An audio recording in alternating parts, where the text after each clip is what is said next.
They're very happy at home. But when they go to school, kindergarten today is a war zone. They have to be equipped to fight a battle every day. Now, if children are very unhappy at school, I think we need to examine the teachers.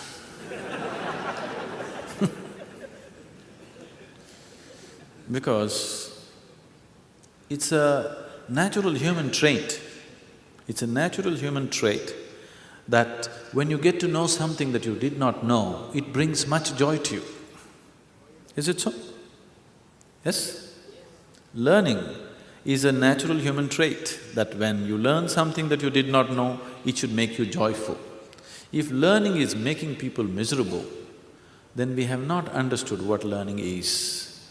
Unfortunately, you are not sending your children to school because you want them to know, you want them to learn, you want them to earn. That's why you're sending them to school. It's an unfortunate way to handle education. That's not education. You want them enslaved, so the teachers are doing the job for you. You want them enslaved to what you call as economic well-being, so the teachers are just doing the job for you. You are not sending your children to school because you want them to develop a thirst for knowing, irrespective of whether it's going to make money or not make money, isn't it? So you better change your attitudes about education. We are coming up with a school where the whole whole focus of education is not going to be about suppressive information, but about kindling the thirst for knowledge. If the thirst for knowledge is kindled in the child, you can't stop him from learning. You cannot stop him from learning, he's going to learn anyway. But instead of kindling that, you're suppressing it, beating it down with your idea of what is education, because your idea of education is social status and money. It's a wrong way to approach education altogether. So, children, slowly, these joyful bursting pieces of life slowly become sad like this because you're just misorienting them completely. With the kind of compulsions that you have built within yourself, you're trying to put the same compulsions upon the children, which is not necessary. I find that the concept of your inner engineering as a way of life for children is very difficult because when they have to meet children from different walks of life, a different social milieu, and how does this inner engineering, which I would try to give my children at home, how would that withstand the competition, the pressure, the kind of lifestyle that other children have? How do my children go into this? If I were to… See, the pressure is only because you're putting two absolutely unique beings in comparison. What's your name? Meenakshi? Is there one more person exactly like you on this planet? Huh? No, fortunately so, isn't it? I'm joking. There's only one like you, there's only one like anybody here, isn't it? So each being is an absolutely unique being. That is so for your child also. But now, you're trying to put all of them into the same compartment and compare them about something that they can learn ABC or 1, 2, 3 or something and make them feel better or worse about it. So it's you who brought that competition and comparison because for most parents, it is not about education, it is about first rank. All they want is, they want their children to sit on top of every other child's head. They're not interested in learning, they're not interested in education, they're not interested in career, they're not interested in anything. Their whole effort in their life is how to sit on top of the pile. Isn't it so? Everybody wants to sit on top of the pile, everybody cannot sit on top of the pile. Only few will sit on top of the pile, others will naturally end up at the bottom and get suppressed. Isn't it so? Whatever activity, if our focus is just to sit on top of the pile, naturally many others will get suffocated under the pile. This is bound to happen, there is no other way. So that orientation of education has to go. No, I cannot do anything, the schools are like that. No, schools are just catering to your attitudes. If your attitudes change, the schools will change. They want to run the business the way it works, isn't it? All you want is somehow you want your child to get 100 marks. It doesn't matter what happens to the child.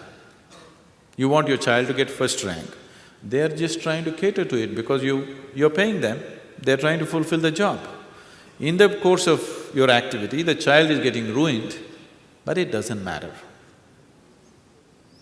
Your child is unhappy, it doesn't matter. You want him to be first rank. This is a sickness which has to go.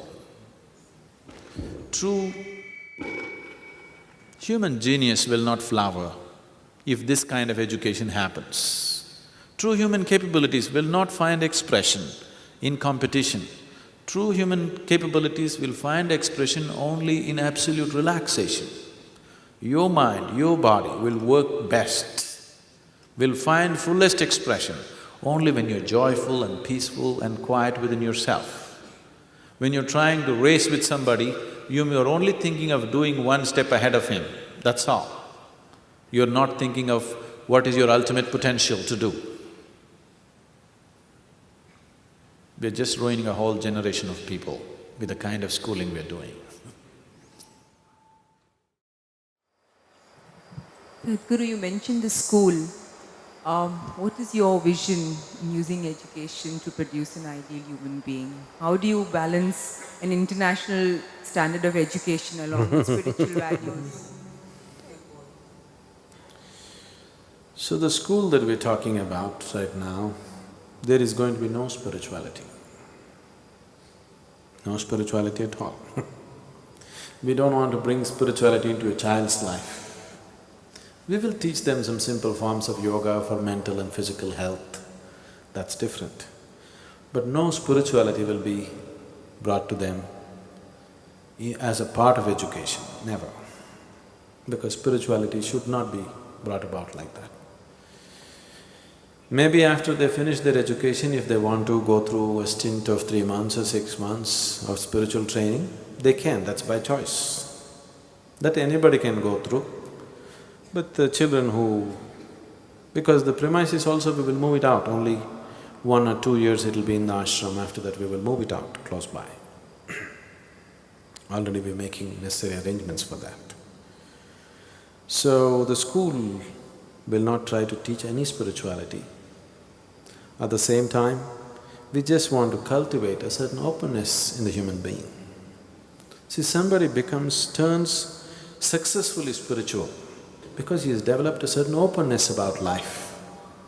He has no conclusions about anything, he is willing to look at everything. This is something we will cultivate in the child, that the child learns to look at every aspect of life with absolute openness, without prejudice, without any religious, cultural or any kind of inclinations, with absolute openness to every aspect of life. If that happens, whether you talk spirituality to him or you don't, he will anyway turn spiritual. Spirituality will be a natural part of his life, not something that he pursues going to an ashram or someplace. It'll be just a natural part of his life because he has developed an openness to every aspect of life. And actually, education was supposed to be that right from the beginning. The very purpose of educating people is to broaden their horizons, isn't it? But you tell me, as people are getting educated, are they broadening their horizons or are they becoming very narrow? See, just let's say 50 years ago, in India there still are such families, but everywhere in the world, people lived in large families. In India, 300, 400 people lived in one house, huge families. There was no big problem, They knew how to adjust with each other and go on because 400 people living in one place is a challenge. That's what the ashram is.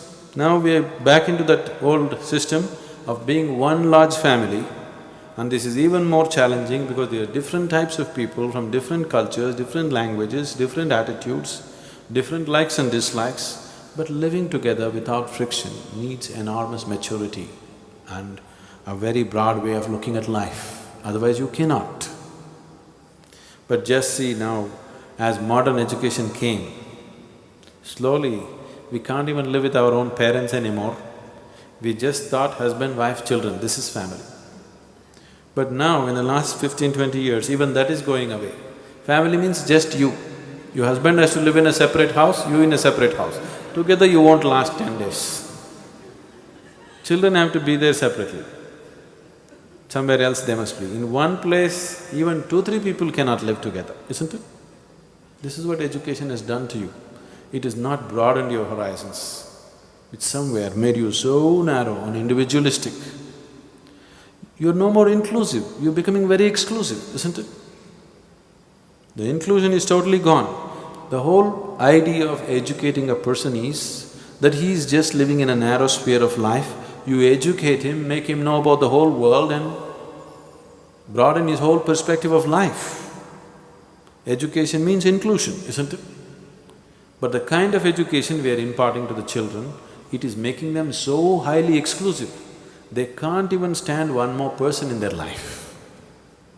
See, most people have gotten themselves into a situation, they can't live with anybody anymore, isn't it? So, that is not just individual, it is it's the phenomena of the world, it's a generational phenomena because of the kind of education that's being imparted. So we want to impart an education which is highly inclusive, that as you grow, you include the whole world as yourself and live, and that's spirituality. So spirituality will not be taught. Education itself is spirituality, because education is about broadening your horizons, not about talking about God or some nonsense.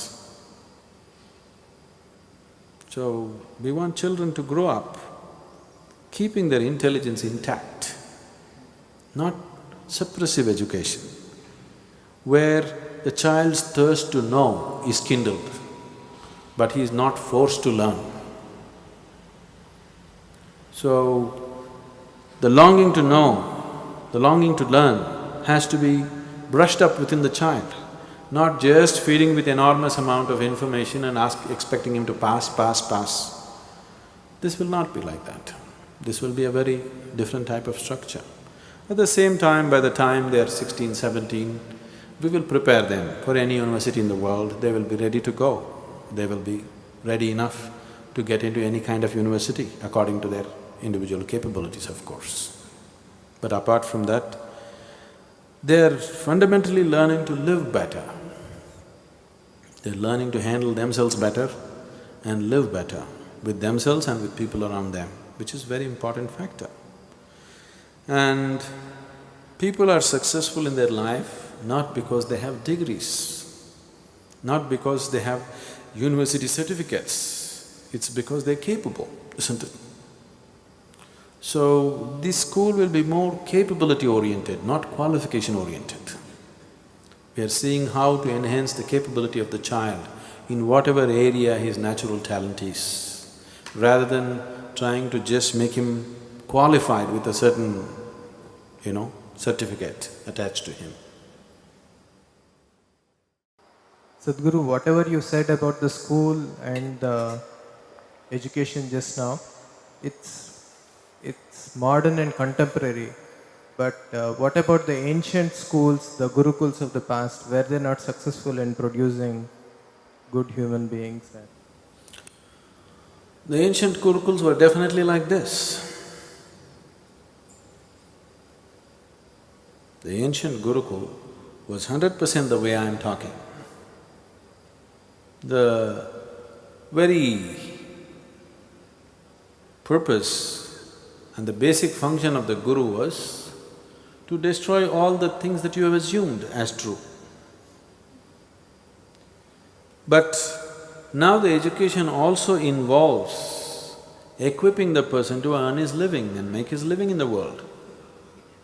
So we have those twin challenges. At that time, the Guru was not trying to impart, you know, skills for him to go and survive in the society. Because if your father is a cobbler, you naturally became a cobbler. If your father is a king, you became a king. If your father is something else, you became that.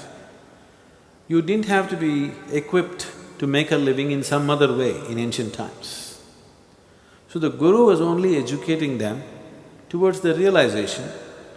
So the job was more, I would say more simple, because it was unidimensional.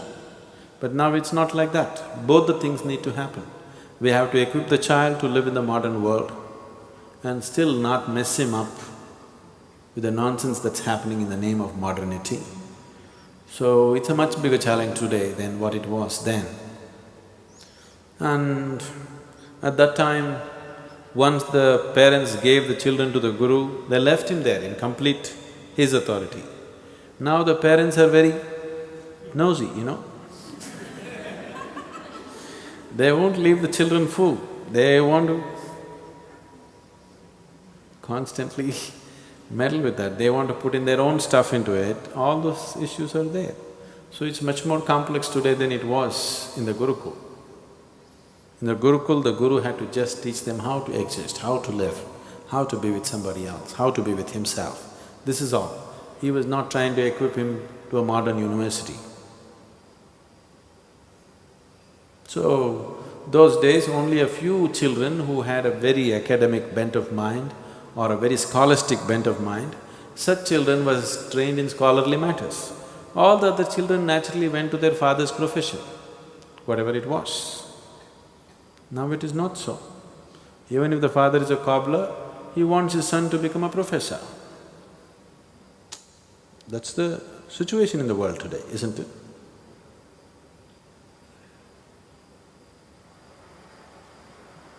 But you're saying there'll be no spirituality in the school, isn't that a shortcoming? I'm saying no spirituality as a teaching, as a method. But at the same time, if a child grows without assuming anything, if he grows up without any nonsense, he is naturally spiritual. Because if he lives without the influence of other people upon him, if he lives by his own natural intelligence, turning spiritual is a very natural process. Only because most of the people are not living by their natural intelligence, they are living by imposed education upon them. Spirituality is a faraway thing in people's lives. Otherwise, if people live by their natural intelligence, turning spiritual will be a very normal process for most of the people, except a very small percentage who won't go that way for various other reasons. So, when I say no spirituality, we are not going to sit there and talk to them about how to attain enlightenment, what to do, this, no. But at the same time, the education process itself is such where there is no messing with the child, no influence, no religion, no imposition of any kind of ideas or beliefs, where child has to figure out things for himself. If you are allowed to figure out things for yourself, there is no other way but to turn inward, to know things about life. Only if you listen to your Bible or Gita or what this person said or what that person said, then you don't have to turn inward to know. It's already written there. If you don't read any of that stuff, when you start thinking about life, when you start looking at life, the only place to look is naturally inward, isn't it? Where else will you look? One day it happened.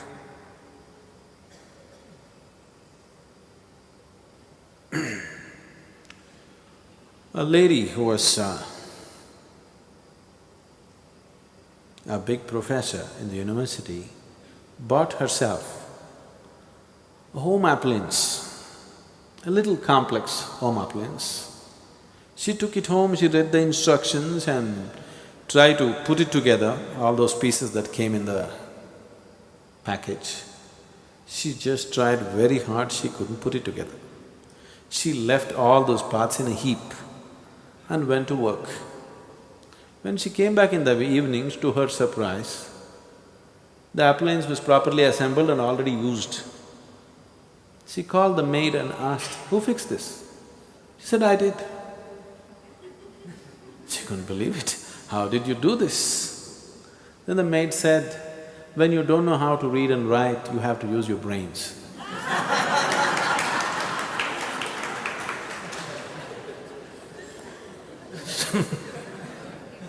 We want to teach the children how to use their brains, not just to read and write.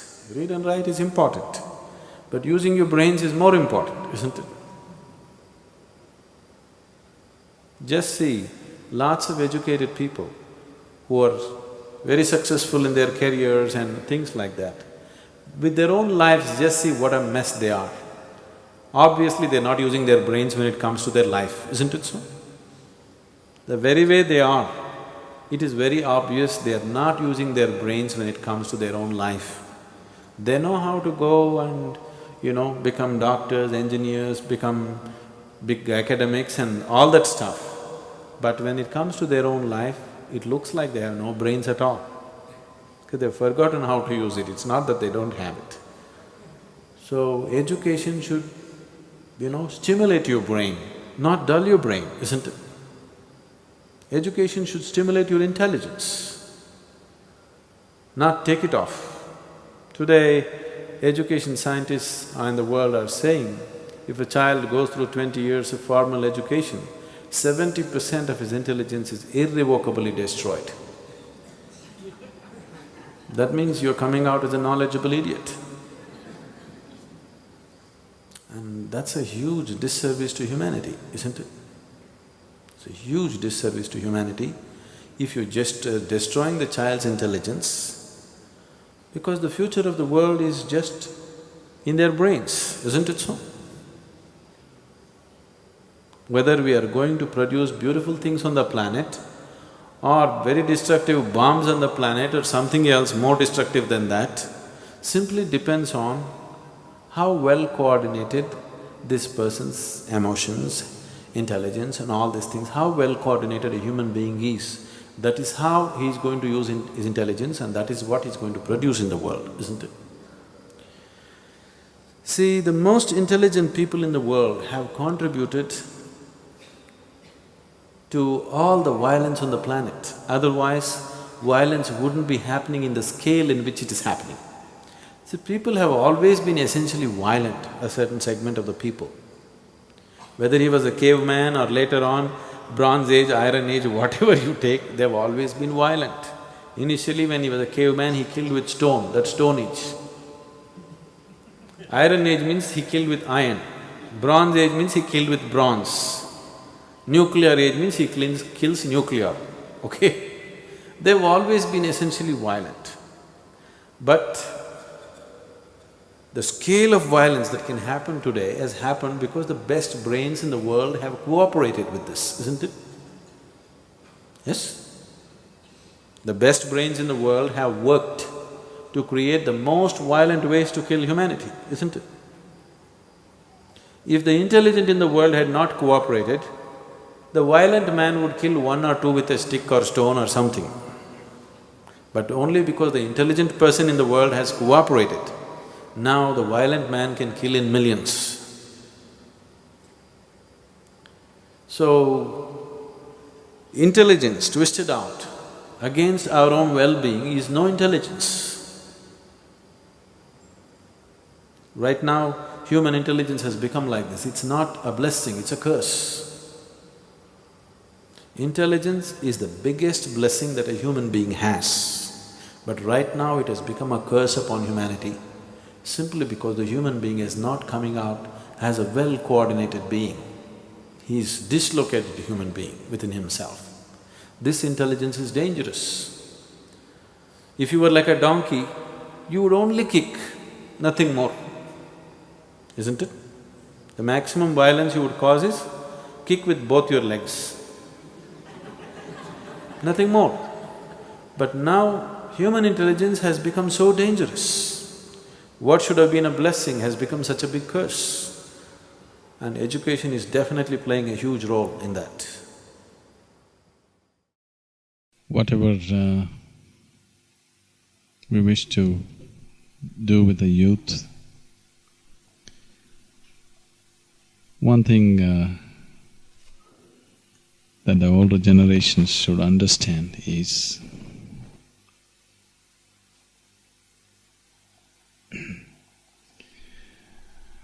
what you're referring to as youth is that segment of humanity which is more alive than you.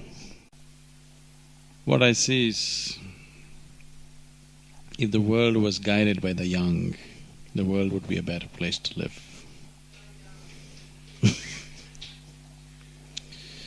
It is just that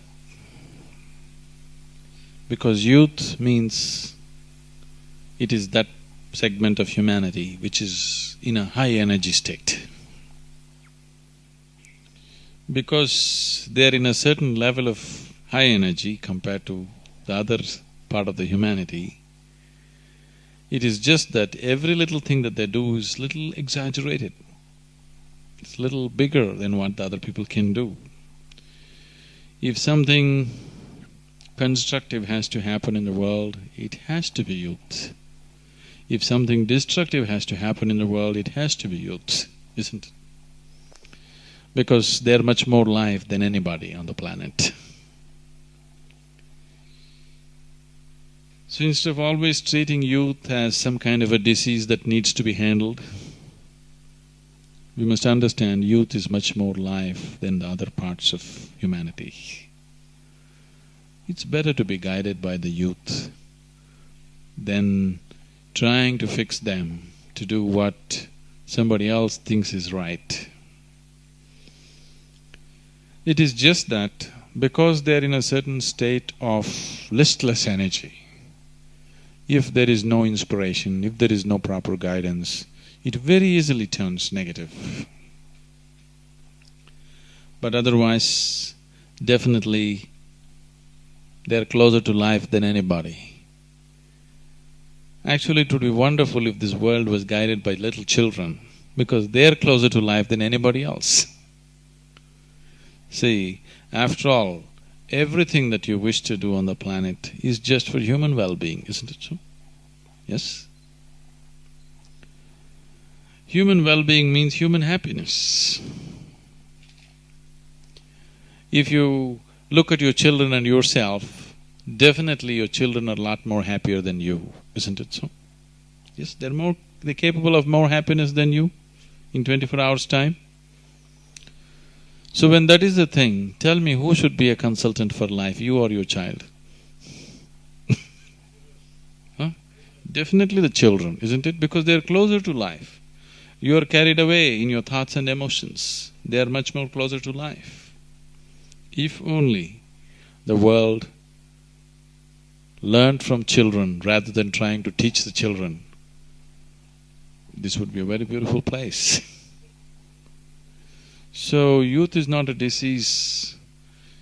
Usually, the older generation is always trying to handle youth as if it's some kind of a disease that needs to be fixed, that needs treatment. It doesn't need any treatment. It is people who have gone away from life who need treatment. Those who are close to life don't need treatment, they have to just live. One big lapse that is happening today in the world is our educational systems have become 100% informative. There is no inspiration. Without inspiration, no human being raises beyond the limitations in which he lives. It's only when he's inspired that a human being aspires to go beyond the limitations in which we're existing right now. And today education has become totally bereft of inspiration. A teacher is not somebody that is worth looking up to, unfortunately. Because when it's all information, you can as well get information from an audio or a video or internet or wherever. You don't really have to listen to your teacher. The teacher is not the best means of transmission when it comes to pure information. A book is better, internet is even better.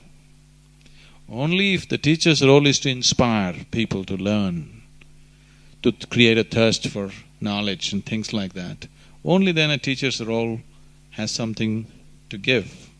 If he is just trying to transmit information, the other means of transmission are better than a human being, because human being can always misinterpret, isn't it? Making the whole education system purely informational has caused an enormous damage, and that time of life, when you're youthful, when you're capable of many things, that span of life unfortunately goes waste, simply because the necessary inspiration is not there. So creating inspiration means, generally, most leaders in the world have always inspired people only by creating an external enemy. If you create an external enemy, you can have everybody on the street. Action, isn't it? But when you point out to people that the real enemy is within you, your limitations are your biggest enemies, isn't it? Whatever your limitations, your fear, your anxiety, your anger, your hatred, whatever the limitations from which one suffers, when you say when the enemy is within you and to inspire, it needs much more commitment and dedication. Unfortunately, dedication and commitment have become such scarce material on the planet. Everybody is thinking of doing one big mela one day and getting the youth inspired into wonderful states. Such things won't happen. It needs a daily committed, dedicated work. It's a lifelong thing. It's not that today you do something, everything is fixed. There is no such possibility. Unless we are willing to… It's like nurturing a plant, it's like nurturing a tree. If you want it to bear fruit, you have to nurture it every day. Every day you have to water it, every day you have to take care of it. If this dedication is shown by the adults, the grown-ups, you will see youth will do miraculous things. Only because such dedication is missing in the general population, youth seem to be disoriented. They don't know what to do, they'll do their own things. Short-term things. Because everybody is working on short-term goals, youth also work on short-term goals. See, after all, every human being, just every human being in the world, is concerned about human well-being, isn't it? No, there is a criminal, no, there is a thief, no, there is somebody else. They are also concerned about human well-being. It is just that his idea of human well-being is just this human being. Yes? A criminal also is concerned about human well-being, but his idea of humanity is just himself. Somebody's idea of humanity is he and his family. Somebody else's idea of humanity is he and his country. Somebody else's includes the whole world. Everybody is concerned about human well-being in different proportions. So, one big thing that needs to happen with the youth and with everybody is that their identification with humanity is not limited to just themselves, that it includes the larger society and the larger world around them, which is missing in education. The modern education is constantly training people only to think about themselves and nothing else but themselves. All the science that you see in the world, the attitude, there's nothing wrong with the science itself, but the attitude, the way in which the science is conducted, is like everything here is here only to be exploited for our well-being, isn't it so? Now we destroy wantonly and then we talk about protecting the environment, then doing something else, all patch-up jobs. Because the whole process of science is only about how to use everything for your comfort, for your benefit. So initially you use the planet, then the trees and plants, then the animals, then of course the human beings also. You use everybody to your comfort and well-being. That attitude has been deeply set with the process of modern education.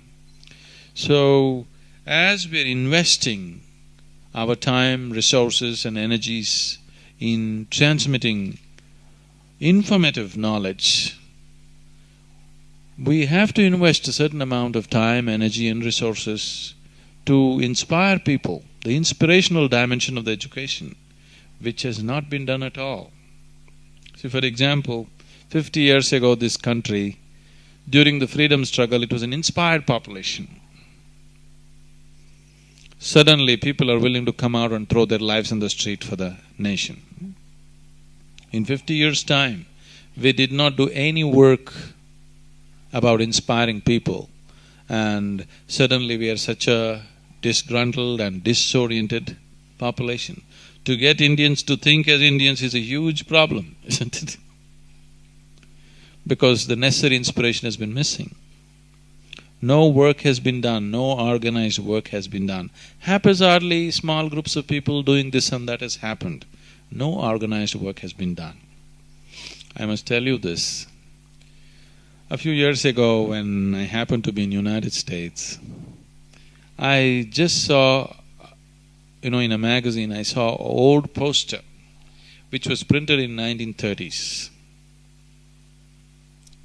At a time when people were immigrating from various countries into United States, people from various cultures and languages and different kind of complexions are coming to integrate all of them into one nation.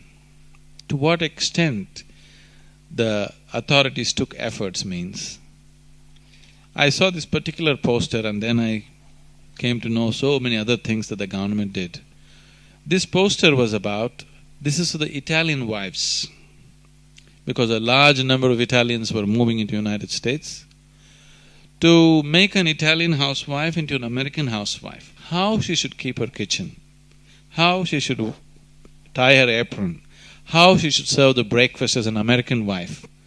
For every Italian immigrant that came in, they are supposed to fix this poster in their kitchen so that she knows how to integrate herself as an American housewife, and inspiring her how she's American now, not Italian. I'm just taking this example because the authorities took that kind of care to inspire people to feel like one nation. Even how you serve the breakfast. The government is teaching people how to serve the breakfast in your house, not in the restaurant, to your own family, to make you a part of one nation.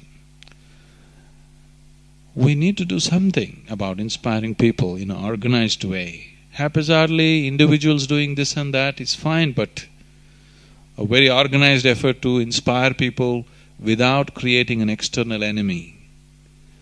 Making people understand the biggest enemy for a human being is always within himself. And this inspiration is what is needed. Every forum that stands up thinking about the well-being of the youth, or thinking about harnessing that enormous energy which we refer to as youth, must always think of integrating in terms of inspiring people to do things which are beyond limitations. See, when we are not inspired, we'll tend to function only within the limitations in which we are placed. Only when we're inspired, we go beyond and do things that normally human beings wouldn't do. Only then that society surges ahead and does something worthwhile. Unfortunately, that happens only when strife happens. In normal, peaceful situations, people should be inspired, it's very important. When there is a war, people want to go and die, that's not the point. When everything is well, to be highly inspired, to keep and to create the situations that we want in the country and in the world is what's needed. And it's not one day's work, it's a lifelong work.